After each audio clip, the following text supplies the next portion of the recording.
আজকে ফুচকা খাওয়ার খুব মন করছিল, তো আমরা ফুচকা খেতে চলে গেলাম। তো বাড়িতে সামনে ফুচকার স্টল ছিল, এই যে আমরা বেরিয়ে গেছি।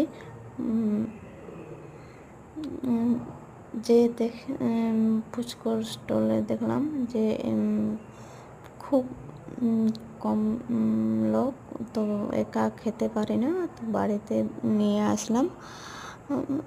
এই যে বাড়িতে যাচ্ছি, বাড়িতে যেয়ে ভাবলাম যে বসে বসে খাবো।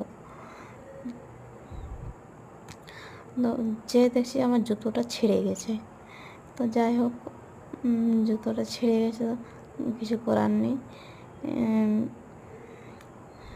এরপরে বসে পড়লাম ফুচকা খেতে। তো চলো দেখো কত